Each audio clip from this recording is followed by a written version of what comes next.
Hello everyone, welcome. स्वागत आप सभी लोगों को।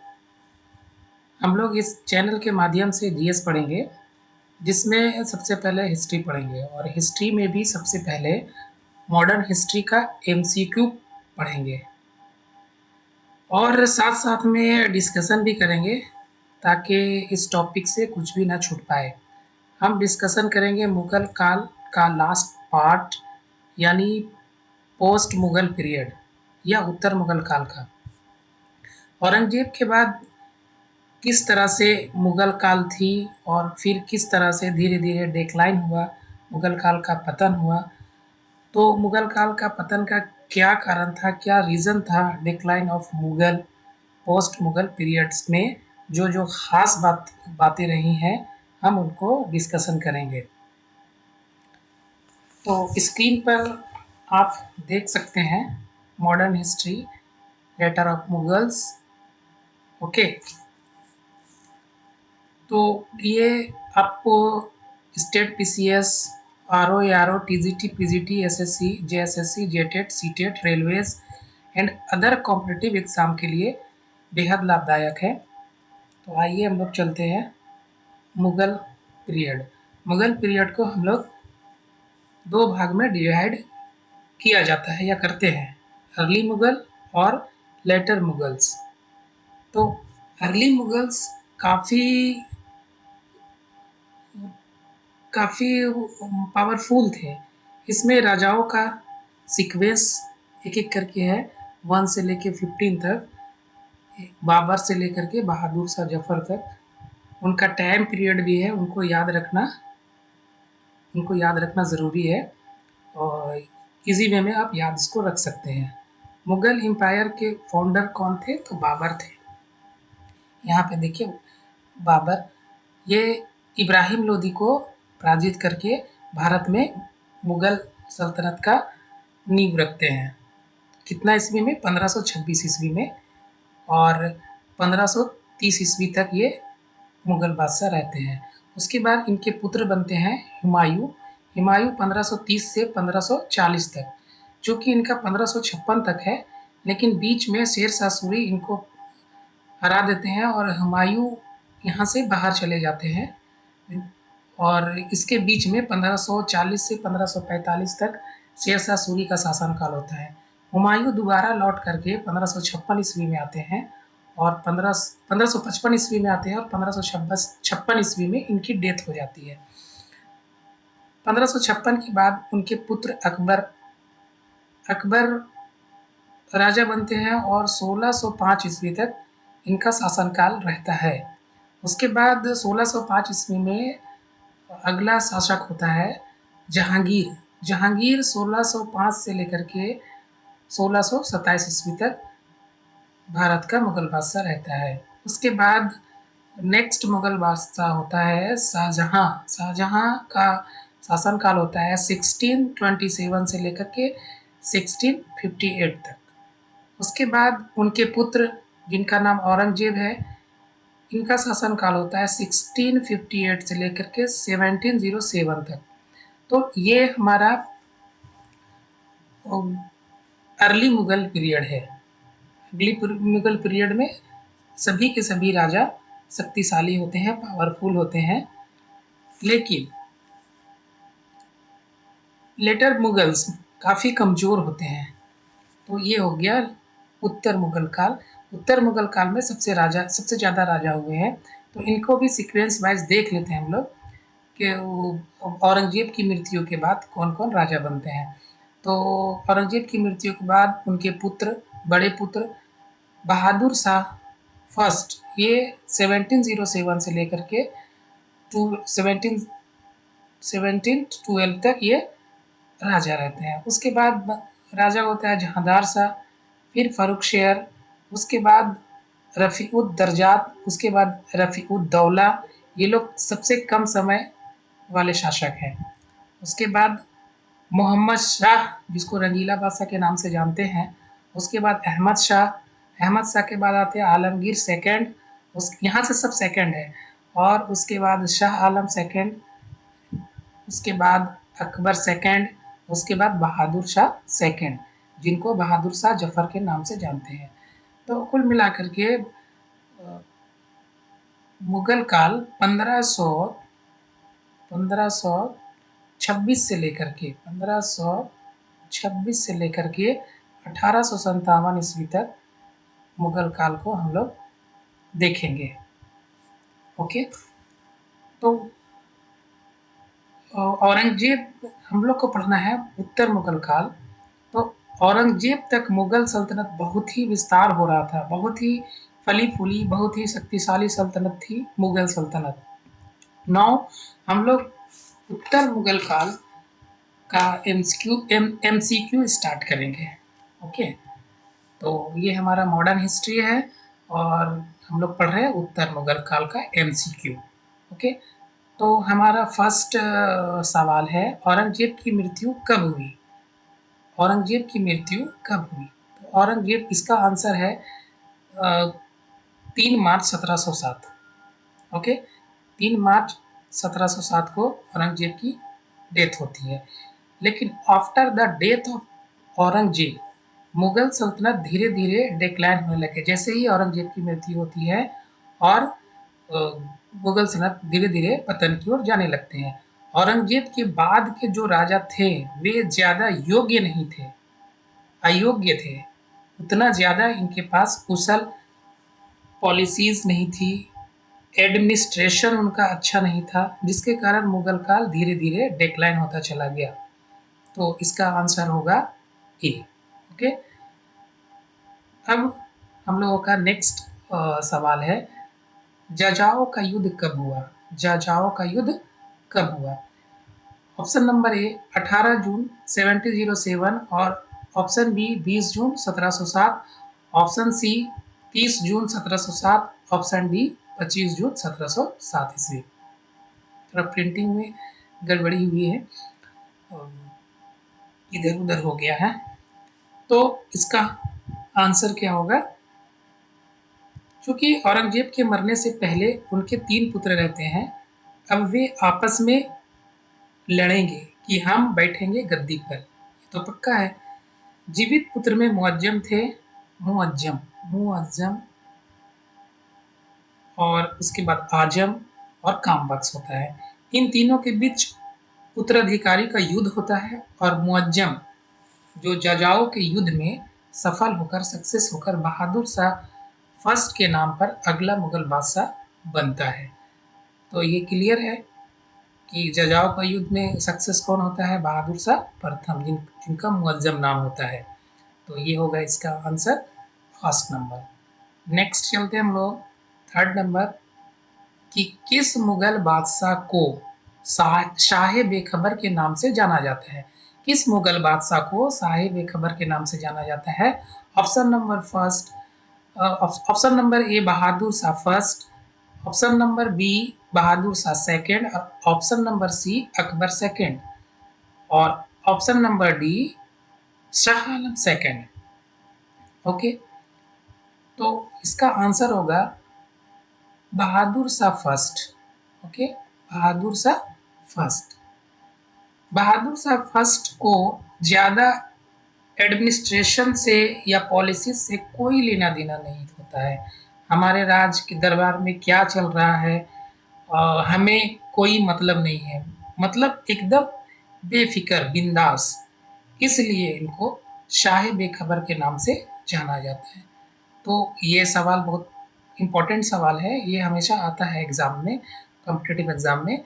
किस मुगल बादशाह को शाह बेखबर के नाम से जाना जाता है? तो वो है बहादुर शाह प्रथम या फर्स्ट, और इन्हीं को मुअज्जम के नाम से भी जाना जाता है।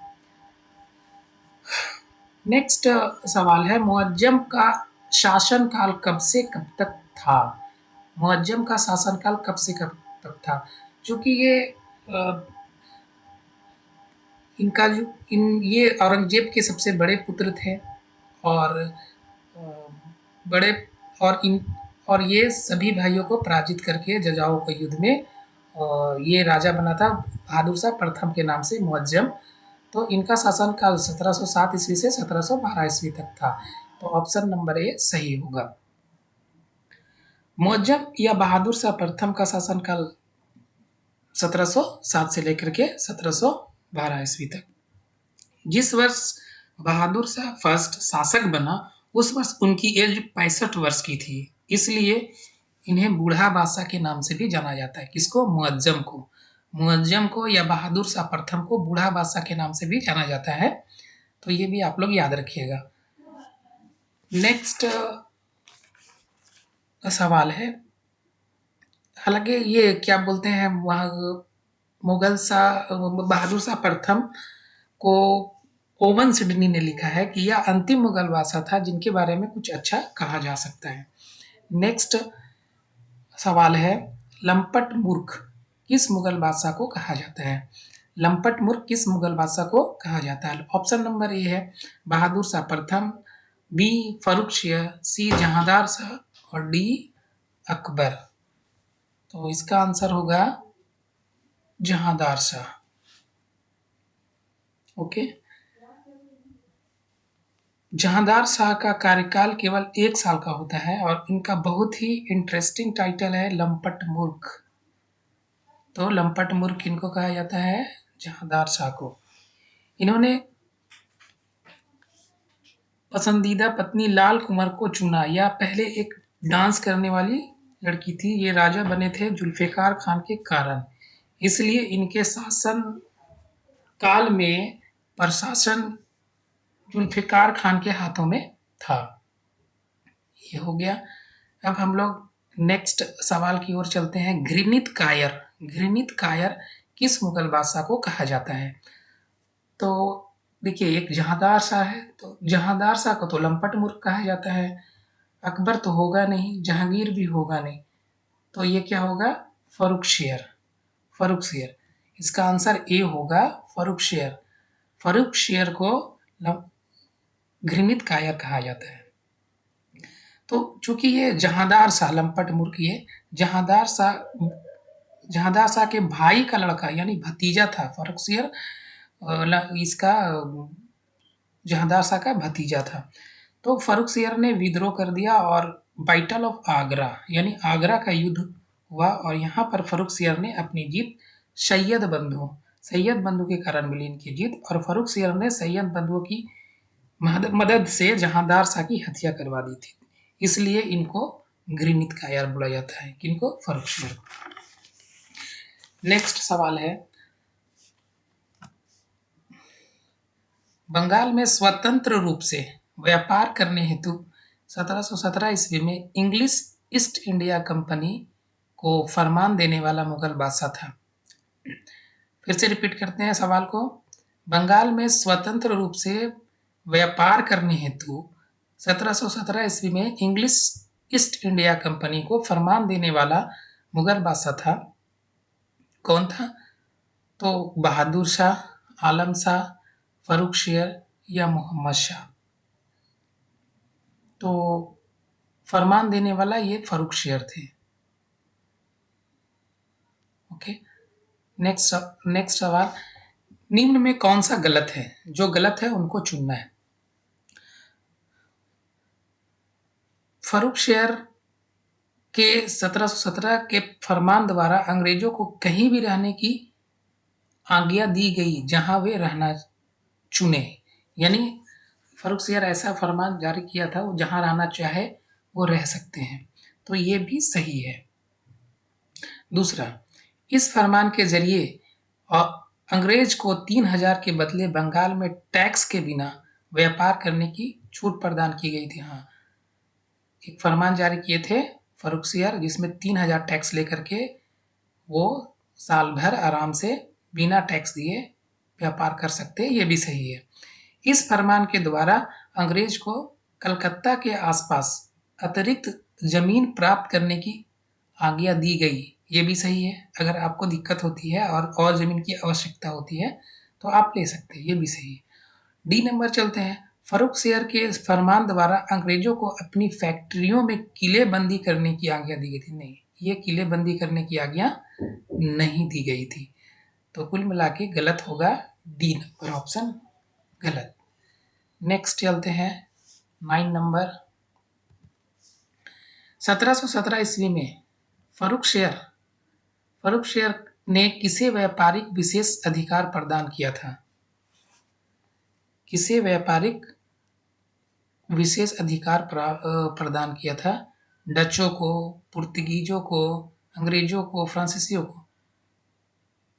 ये दिया गया था अंग्रेजों को। अंग्रेज ने ही ये इनको जब बीमारी हो गई थी तो एक अंग्रेज हैमिल्टन ने ही इनकी बीमारी को ठीक किया था, इसलिए अंग्रेजों को इन्होंने यहाँ पे व्यापारिक विशेष अधिकार दी गई थी। ओके,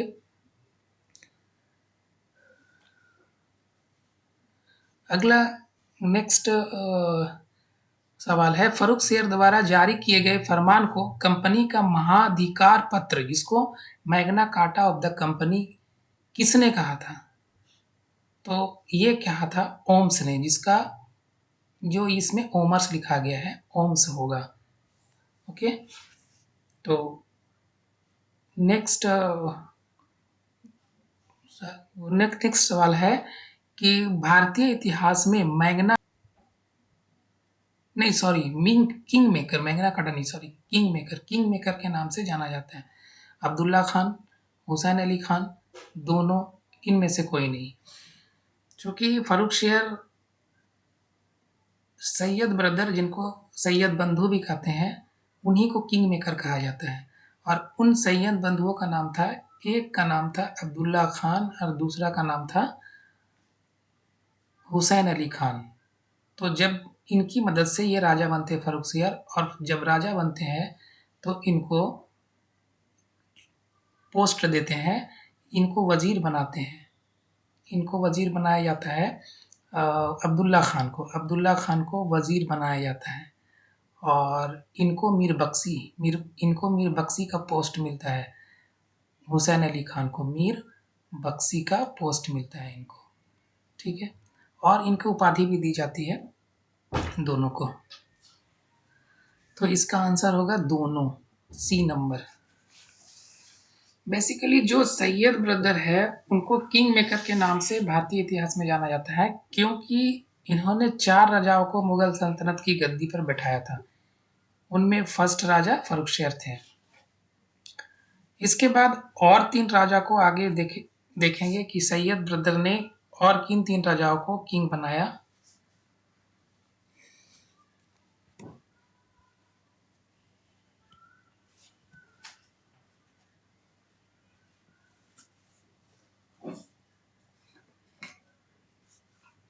सत्रह सौ 17 ईस्वी में फर्रुख शेर को चेचक हो गया था, ठीक नहीं हो पा रहा था। तो एक ब्रिटिशियन होता है विलियम हैमिल्टन, तो फर्रुख शेर को वो इलाज करने में बहुत मदद करता है।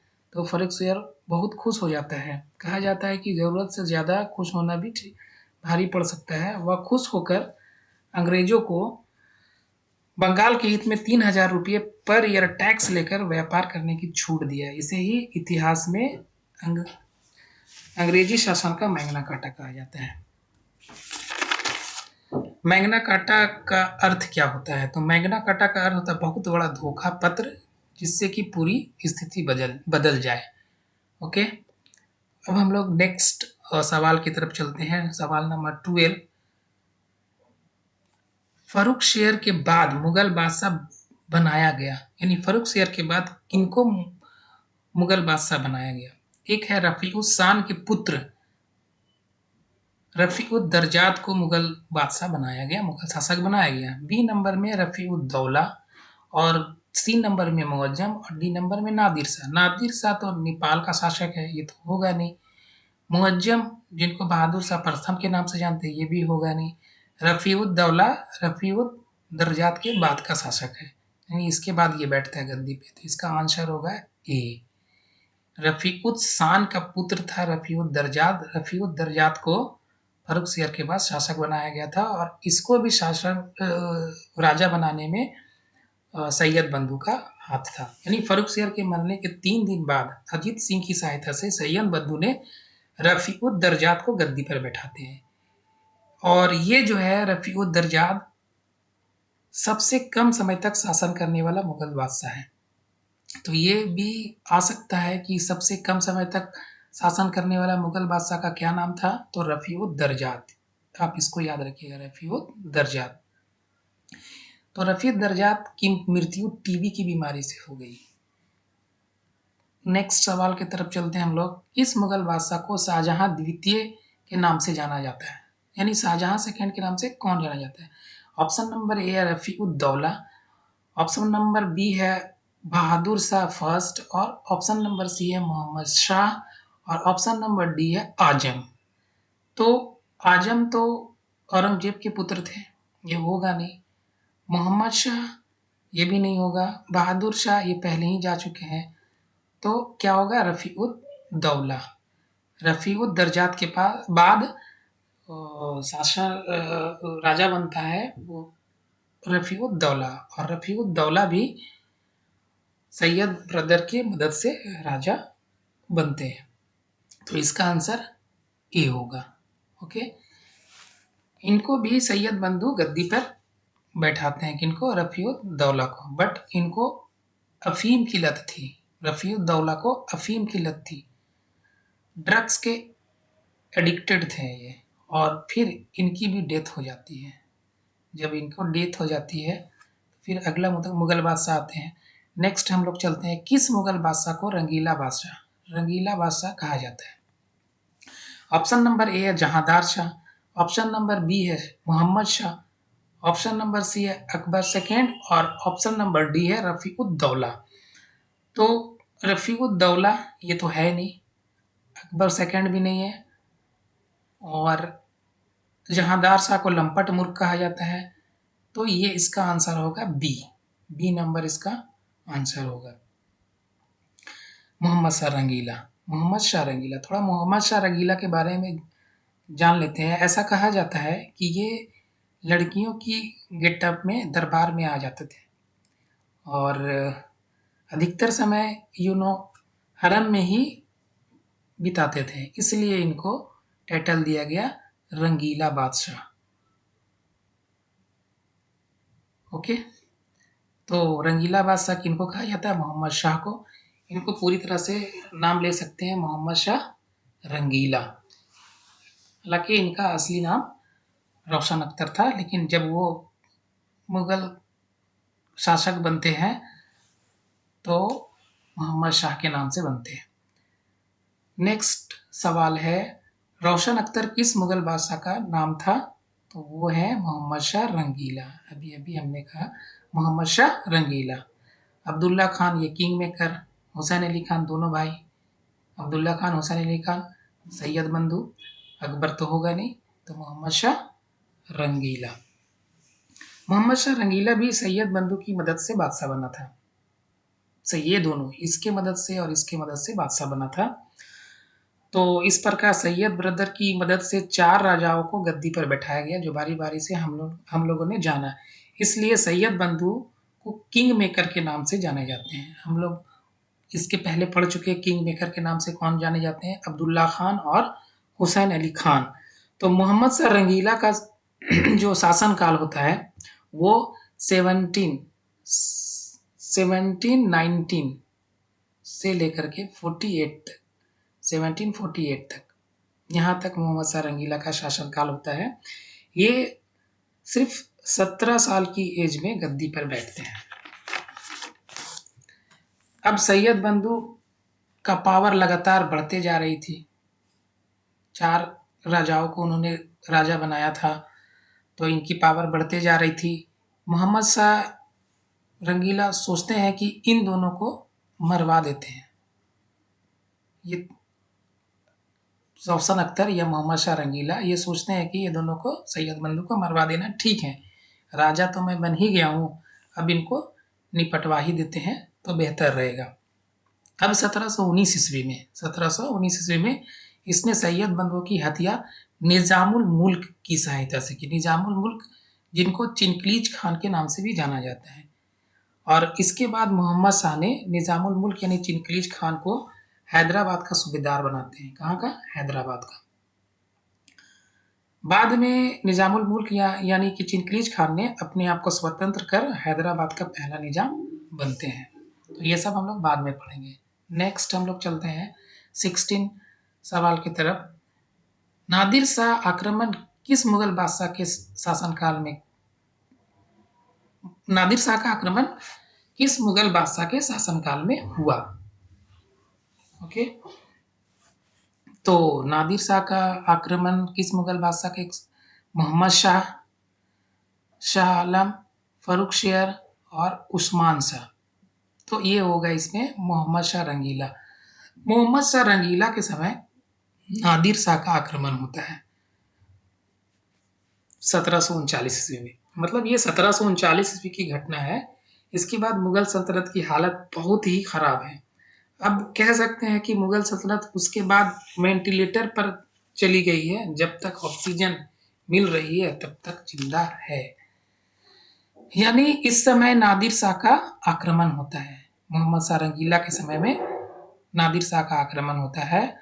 तो नादिर शाह को ईरान का नेपोलियन कहा जाता है। ये भी इम्पोर्टेंट है।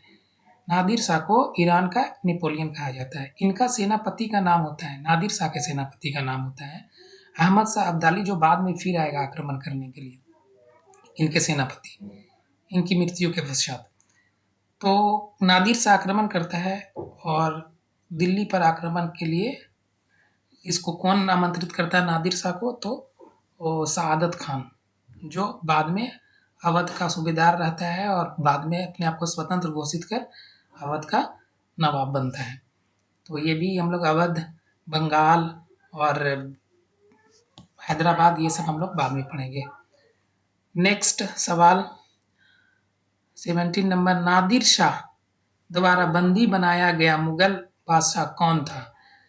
क्योंकि अभी हम लोग देखें कि नादिर शाह मोहम्मद शाह के टाइम में मतलब ये आक्रमण करता है, तो इसमें भी वही जवाब होगा कि मोहम्मद शाह ही होगा। नहीं, इसका आंसर मोहम्मद शाह होगा। नहीं, मोहम्मद शाह को नादिर शाह बंदी बनाया और अपने साथ क्या क्या ले गया? कोहिनूर हीरा ले गया और मयूर सिंहासन अपने साथ लेकर चला गया। मयूर सिंहासन को तख्ते ताऊस भी कहते हैं। तो ये आपको याद रखना है, ये दोनों इंपॉर्टेंट है, मयूर सिंहासन और कोहिनूर हीरा। नेक्स्ट है तख्ते ताऊस को किसने छीना था? तो अभी अभी हमने पढ़ा तख्ते ताऊस को किसने छीना था? नादिर शाह ने। तो इसमें नादिर शाह ऑप्शन थी, महमूद गजनी होगा ही नहीं, मोहम्मद गौरी होगा ही नहीं, शाह आलम होगा ही नहीं, कौन? नादिर शाह ने छीना था। तो इस प्रकार हम लोग देखते हैं कि मयूर सिंहासन पर बैठने वाला अंतिम बादशाह कौन हो सकता है? तो मोहम्मद शाह रंगीला, यानी मोहम्मद शाह हो सकता है नहीं, मोहम्मद शाह होगा। ठीक है, अंतिम बैठने वाला मुगल बादशाह कौन होगा? मोहम्मद शाह। और फर्स्ट बैठने वाला तख्ते ताऊस में मुगल बादशाह, तो वो होगा औरंगजेब, क्योंकि औरंगजेब ने ही तख्ते ताऊस को बनवाया था। ओके,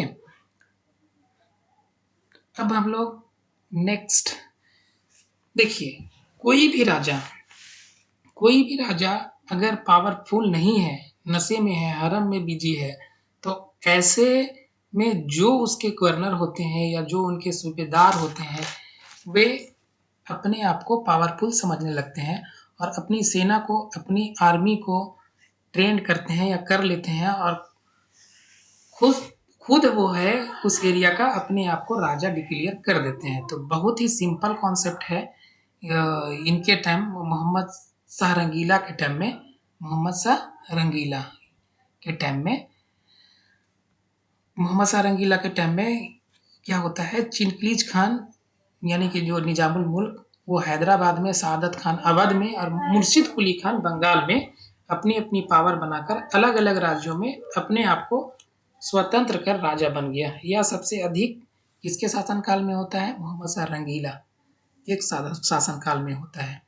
अब हम लोग नेक्स्ट सवाल की तरफ चलते हैं। किस मराठा सरदार ने 1719 ईस्वी में मुगल बादशाह को अपदस्थ करने में सैयद बंधुओं की सहायता की थी? तो ये है बालाजी विश्वनाथ।